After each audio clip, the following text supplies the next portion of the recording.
Welcome back, everyone. It's Charlie. James Gunn recently revealed the first new Justice League movies that are going to take place inside the rebooted DCU movies, meaning they'll feature all the new Justice League characters and actors like David Corenswet's Superman, so we'll break it all down.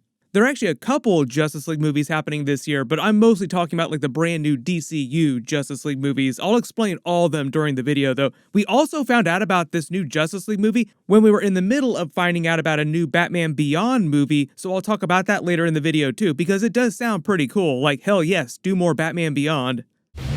7 against 2. Pretty bad odds. For them. If you're brand new to the channel, be sure to subscribe to get all the videos. There's a bunch of big stuff coming up. We are getting a bunch of DC stuff in the new DCU set later this year. We have the Penguin HBO series, which is going to be live action, set in Robert Pattinson's Batman universe. That'll be Elseworlds, but the Creature Commandos animated series will be like the first official DCU thing that actually happens. That'll be airing later this year. Of course I will do videos for it. The whole idea with Creature Commandos is that it's meant to take place at the beginning of this new DCU timeline, or the earliest in the timeline that we'll have seen. That new Superman movie will be the first new live-action thing that actually takes place in the DCU.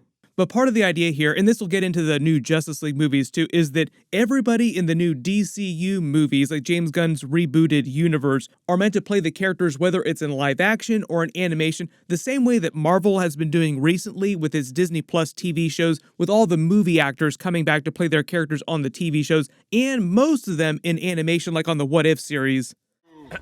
Excuse me. Acting. Thank you. This is so you don't have like 5 different versions of all the characters between the TV shows and the movies. It's one of the reasons why they just canceled the Superman and Lois TV show, so that there aren't 2 different live-action versions of Superman running concurrently. The only real exceptions that they're allowing to this right now are Robert Pattinson's Batman movies. That could always change in the future, like they could always say that he's part of the DCU at some point, but I'm not going to hold my breath for that. I think they'll just cast a different actor when they get to Batman Brave and the Bold. Even the new video games that they're making are supposed to be canon to most of the live-action stuff that they're going to be doing in the movies. But here's where we bring things back around to the new Justice League movies that James Gunn is making. There's the regular live-action Justice League with all the new characters. It's going to look very different from Zack Snyder's Justice League, which was mostly based on the Silver Age lineup. There were a couple characters like Martian Manhunter, Green Lantern, that were part of the Silver Age Justice League that they worked in during the Snyder Cut. They would become bigger team members during Justice League 2, Justice League 3 had he finished his trilogy. Usually that's the version of the Justice League that you think of when people talk about the Justice League. James Gunn's version of this new Justice League roster will be a little bit different, but that live-action Justice League will not actually be his first new Justice League movie. It's actually going to be an animated Justice League movie based on the Jurassic League, and since the live-action actors all voice their characters in animation, or they're supposed to, it sounds like we're going to be an interesting introduction to their team-up. The Jurassic League is an alternate universe version of the Justice League characters who are evolved dinosaurs who gain the powers of the classic Justice League characters and have similar personalities, similar villains, similar backstories, sort of like an alternate reality. It's Earth 27 in the comics, where all their backstories have the same vibes as the original backstories, but all the major comic book heroes and villains are dinosaurs. It's totally new, like it's brand new. They just debuted in the comics in the past 2 years. And I believe they plan to do it as an adaptation of those characters' comic book origin story. They didn't announce a specific release date, but it sounds like it'll be 2026, 2027. And while that's happening, James Gunn will slowly be rolling out the new versions of all the live-action Justice League characters again with new actors. A lot of them are debuting in this new Superman movie, but not all of them. Superman, obviously the foundation of the team, which is why he's starting the DCU Justice League by establishing his character first. It's a smart move. If your Superman does not work, like if people don't care about your Superman, your Justice League will not work. People will not care about any of those movies. So I think it is a smart move of James Gunn to try and get his Superman right before he tries to do any kind of Justice League stuff. The other new Justice League characters that are debuting during that are Green Lantern, Hawkgirl, Mr. Terrific, who I think that James Gunn is going to use as a replacement for Cyborg on the team, like a stand-in for what Zack Snyder did with the Cyborg character. Probably for a couple reasons, like not only to differentiate him, like make the team itself feel different, but also it's probably way cheaper to actually do Mr. Terrific on screen because Cyborg is like an entire special, like it's expensive. It's like doing the Hulk in the Avengers movies. That's why a lot of time you don't see Hulk walking around in Hulk form. And even though Supergirl is supposed to appear in the new Superman movie at some point, she's not an actual Justice League team member. She's more of a Legion of Superheroes character and just does her own thing, just in general. The next major Justice League characters they're introducing will be the new DCU version of Batman and Brave and the Bold. Like I said, I don't think that they're going to make it the Robert Pattinson Batman, even though a lot of people have speculated on that. Like, why don't they just say at the end of his second movie or third movie that he's going to join the DCU characters? It'd be super easy. The way that James Gunn has talked about it, it's meant to be a slightly older version of Batman who's old enough to have Damian Wayne and for him to have grown up enough to become a version of Robin. That new Batman movie is supposed to come out 1 year after Superman Legacy. Funny enough, too, Robert Pattinson's Batman 2 also coming out in 2025, the same year that Superman is coming out. All the other Justice League characters we know about are the new version of Wonder Woman with a totally new actress, not going to be Gal Gadot, who probably will not debut until the year after the new Batman comes out, maybe later. Like, you can kind of see the way that he's staggering the release of all these big A-list Justice League characters. And the new version of The Flash, which probably will be the last new member of the team he introduces, I think for obvious reasons, like just give it a little bit of a breather, a little bit of time to go by. People forget a little bit about Ezra Miller Flash. What the hell is this? I'm asking myself the same question. Funny enough, too, people wanting Grant Gustin to come back in the new DCU movies as a version of a Flash, like maybe a new Jay Garrick. James Gunn even said that he wanted him to come back at some point, like he would love to work with him, and Grant Gustin was like, I totally trust James Gunn. Of course I would do anything that he asked me to do. So Grant Gustin is down to come back in any role, not just The Flash, but like any role that James Gunn would want him to do, and James Gunn is down to bring him back. But when he casts the new main version of Flash, whether that be Barry Allen or a version of Wally West, like it'll be a totally new actor. It will not be Grant Gustin on that new version of the Justice League. There'll probably be other characters who have been on versions of the Justice League over the years that probably won't join the team till the sequels in success. Like, you have to remember that if things go well with this Phase 1, Phase 2 of the new DC movies, they continue, we'll get a Justice League 2 with this roster, they'll continue to add characters to the team. It's literally the exact same scenario from the Avengers movies through Phase 1, Phase 2, Phase 3. They started with the 6 core members. By the time we got to Avengers Endgame, there were a ton of people calling themselves Avengers. Like, they were lousy with Avengers. And one of the big ways James Gunn seems like he's making his new Justice League feel totally different from Zack Snyder's Justice League, not only in like tone and vibe, just like the way the movies actually feel, is changing the roster of the team and making it resemble the animated Justice League a little more. Not exactly, but pretty close. And the core inciting incident, like the actual story that will cause new Superman, Batman, Wonder Woman to come together and form the Justice League, will be totally different.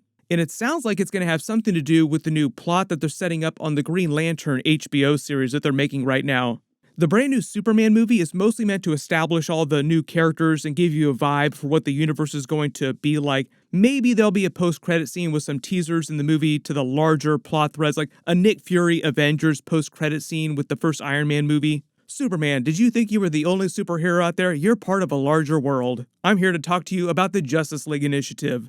That Green Lantern HBO series is meant to be more like True Detective with DC characters, where they're investigating a mystery that affects the entire universe, all the characters up to Superman. Okay, the next thing is a big premiere HBO television series called Lanterns. This is a story of a couple of Green Lanterns, John Stewart and Hal Jordan, and we have a few other lanterns peppered in there, but this is really a terrestrial-based TV show, which is almost like True Detective with a couple of Green Lanterns who are space cops watching over Precinct Earth. In it, they discover a terrifying mystery that ties into our larger story of the DCU.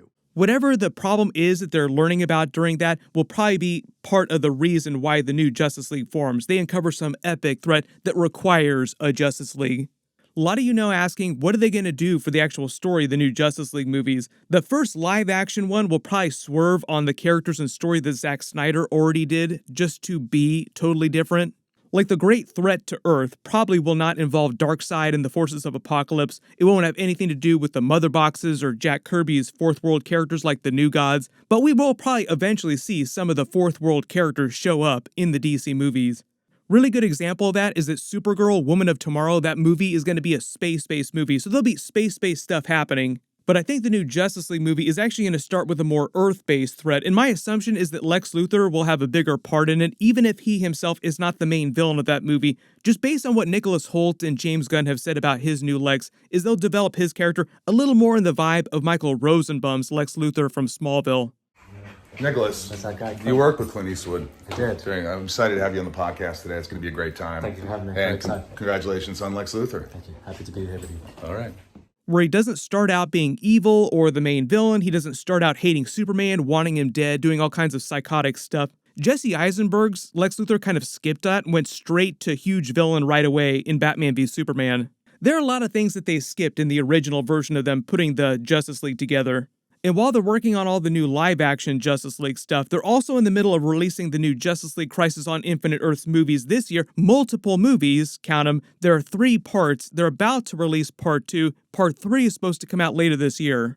The whole idea with those movies is they're adapting Crisis on Infinite Earths with the Tomorrowverse version of characters, and they're sort of using it as a way to close down the Tomorrowverse and reboot into James Gunn's new continuity of animated stuff. A couple years ago, they did the exact same thing with the DCAU, the DC Animated Universe, using Justice League Apocalypse War to reboot into the Tomorrowverse line of continuity.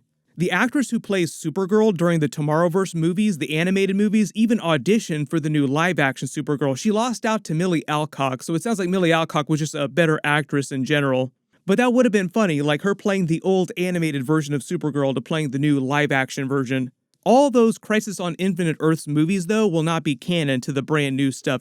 James Gunn posted all this stuff about Peacemaker Season 2 and how all the canon of the new DC stuff is going to work. It's a little complicated, so if I do any Peacemaker videos in the next couple of months, I will talk about it during that. For the most part, I think they're designing things so that when you go in and you watch the new animated stuff and the new movies, you don't have to know what happened before to understand the new stuff. And just to address that Batman Beyond movie that we learned about, there were a couple first look images, some concept art that the people that were making the movie posted. They said that they were trying to pitch it to Warner Brothers, but they'd actually been turned down. There's a good chance that it eventually might get made, but it sounds like it won't. Essentially, it was them making a Batman Beyond movie that looked a little bit more like Spider-Man Across the Spider-Verse, like in that animation style, but like a Blade Runner type of movie with the Batman Beyond characters.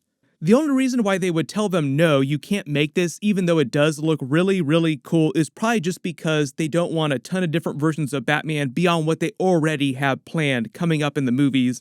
Like the fact that they have the Robert Pattinson Batman in his movies and the new live-action Batman Brave and the Bold movie with that version is already too many Batman.